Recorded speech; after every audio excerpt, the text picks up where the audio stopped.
여러분 안녕하십니까? 2월 20일 금요일 뉴스투데이 시작합니다. 내란 우두머리 혐의 피고인 윤석열에게 무기징역이 선고됐습니다. 12.3 비상계엄이 국헌 문란 목적의 내란죄였음을 다시 한번 확인한 겁니다. 송정훈 기자입니다. 주문을 선고하도록 하겠습니다. 피고인 윤석열을 무기징역에 처합니다. 위헌 위법한 계엄 선포로 대한민국을 혼란에 빠뜨린 윤석열 전 대통령에게 1심에서 무기징역이 선고됐습니다. 12.3 내란 발생 444일째 되는 날 사법부가 드디어 그 우두머리에게 책임을 물은 겁니다. 재판부는 우리 헌법은 비상계엄을 하더라도 국회의 권한을 침해하거나 행정사법의 본질적인 기능을 침해할 수 없도록 하고 있다며 국헌문란 목적의 내란죄가 성립한다고 판단했습니다. 국회의 활동을 저지하거나 마비시켜서 국회가 상당 기간 그 기능을 제대로 하지 못하게 만들려는 목적이 있었다고 보기에 충분하다는 것이. 그러면서 윤 전 대통령을 내란의 주동자로 못 박았습니다. 범행을 직접 주도적으로 계획했고 다수의 많은 사람들을 범행에 관여시켰습니다. 재판부는 윤 전 대통령이 일으킨 내란 행위가 우리 사회에 남긴 상처도 지적했습니다. 군과 경찰의 정치적 중립성이 크게 훼손되고 국제사회에서 대한민국의 정치적 위상과 대외 신인도가 하락했고 결과적으로 우리 사회는 지금 정치적으로 양분돼서 극간의 대립 상태를 겪고 있습니다. 윤 전 대통령 측이 내세운 공수처의 내란죄 수사권 문제나 대통령의 불소추 특권에 대해선 현직 대통령이라 하더라도 수사 자체는 허용되며 수사권 논란은 이 사건에서 큰 의미가 없다며 변호인단의 법기술을 차단했습니다. 다만 대부분의 계획이 실패로 돌아간 점, 범죄 전력이 없고 고령인 점 등을 유리한 사정으로 고려했다고 밝혔습니다. 내란을 함께 모의한 김용현 전 국방부 장관에겐 징역 30년, 노상원 전 정보사령관에겐 징역 18년이 선고되는 등 내란 핵심 세력들도 대부분 유죄가 인정됐습니다.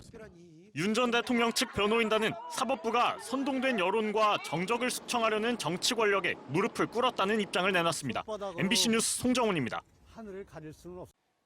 내란의 2인자인 김용현 전 국방부 장관에겐 징역 30년이 선고됐습니다. 재판부는 김 전 장관이 피고인 윤석열의 비이성적 결심을 조장하고 비상계엄 준비를 주도했다고 판단했습니다. 이지은 기자입니다. 재판부는 김용현 전 장관이 윤석열 전 대통령과 함께 내란 계획을 수립하고 실행한 12.3 내란의 2인자임을 명확했습니다. 두 사람이 국회의 기능을 정지시킬 목적 등으로 계엄을 모의했고 김 전 장관이 세부 실행 계획을 맡았다는 겁니다. 이 사건 비상계엄을 주도적으로 준비했고 군의 국회, 선관위, 여론조사꽃, 더불어민주당사 출동 등을 사전에 계획했으며 김 전 장관은 보안 유지와 반발 가능성을 고려해 어떤 상황이 발생할 수 있다.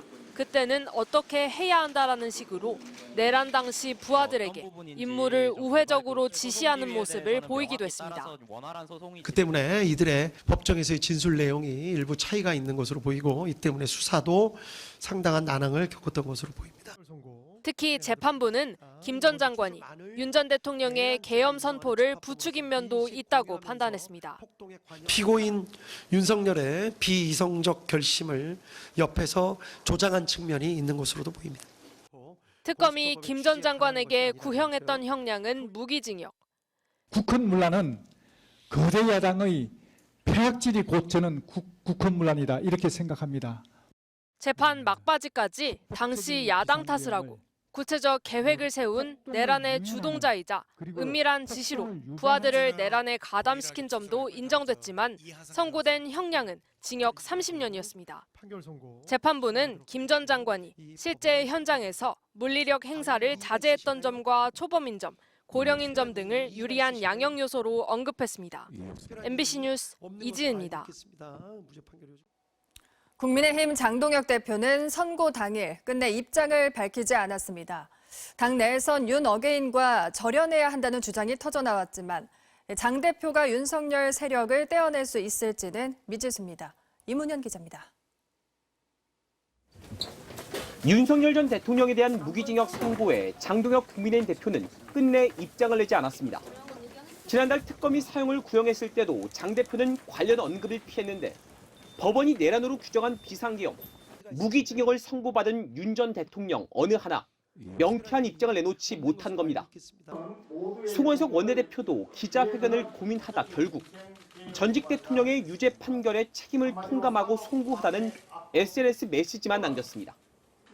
당 지도부 누구도 취재진 앞에서 내란 우두머리 윤 전 대통령과 절연하겠다는 입장을 밝히지 않은 겁니다. 그러나 윤석열 세력과 인연을 끊어야 한다는 이른바 전륜 주장은 당내 곳곳에서 터져나왔습니다. 소장파 모임 대안과 미래가 뼈를 깎는 성찰과 반성으로 탄핵의 강을 건너자며 장 대표와 당 지도부에 윤어게인과의 절연을 요구했고 과거의 망령에 사로잡혀 있는 윤어게인 세력과 즉각 절연하십시오. 더 이상 모호한 입장으로 국민을 기만해서는 안 됩니다. 오세훈 서울시장은 윤 전 대통령 무기징역 선고에 참담함을 느낀다며 전륜은 피해갈 수 없는 보수의 길이라고 강조했습니다. 특히 제명된 한동훈 전 대표도 오늘을 계기로 윤석열 노선을 추종해온 사람들이 더 이상 당을 패망의 길로 이끌게 해선 안 된다며 전륜을 주장했고 한때 국민의힘 당대표였던 이준석 개혁신당 대표는 이번 판결을 무겁게 마땅하다면서 지금 이 순간에도 윤석열이라는 이름을 방패 삼아 정치적 이익을 도모하는 세력이 있다고 비판했습니다. 그러나 당의 뿌리를 깊게 내린 윤어게인 세력이 윤석열과 절연하면 장동혁도 버린다고 엄포를 놓은 상황에서 국민의힘 지도부가 윤 전 대통령과의 절연을 선언할 수 있을지는 미지수입니다. 이번 주 장 대표와 지도부는 국민의힘이란 이름을 버리고 새롭게 내세울 당명을 찾느라 골몰하고 있습니다.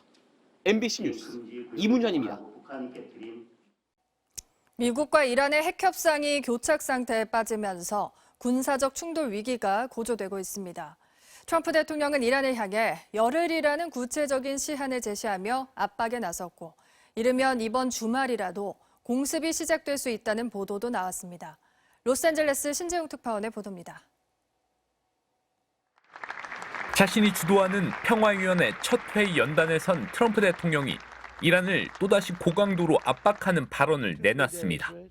지난해 6월 이란 핵시설에 대한 정밀 타격을 언급하며 한 걸음 더 나아갈 수 있다고 경고한 뒤 구체적인 시한까지 못 박았습니다. We have to make a meaningful deal. Otherwise bad things happen. You're going to be finding out over the next probably 10 days. 지난해 폭격 당시에도 2주 시한을 제시한 뒤 불과 사흘 만에 공습을 승인했던 만큼 이 열흘이라는 숫자는 단순한 수사가 아니라는 분석이 지배적입니다. 실제로 중동 해역에는 2003년 이라크 침공 이후 최대 규모의 미 공군력이 집결한 상태입니다. CNN을 비롯한 주요 외신들은 백악관 참모들을 인용해 이르면 이번 주말이라도 즉각적인 타격이 가능한 상태라며 90% 이상의 확률로 군사행동이 임박했다고 보도했습니다. There's many reasons and arguments that one could make for a strike against Iran, and Iran would be very wise to make a deal with President Trump and with this administration. 이란 역시 전시 태세에 돌입하는 모습입니다. 주요 핵시설을 콘크리트로 보강하고 터널을 매립하는 등 방어력을 높이는 모습이 포착됐고 호르무즈 해협에서 러시아 군함과 합동 훈련을 벌이며 미군 공습 시 보복 공격을 예고했습니다. 트럼프 대통령이 제시한 열흘의 시한이 카운트다운에 들어가면서 중동 정세는 전면전과 극적인 타협 사이에 중대 기로에 섰습니다. 로스앤젤레스에서 MBC 뉴스 신재용입니다.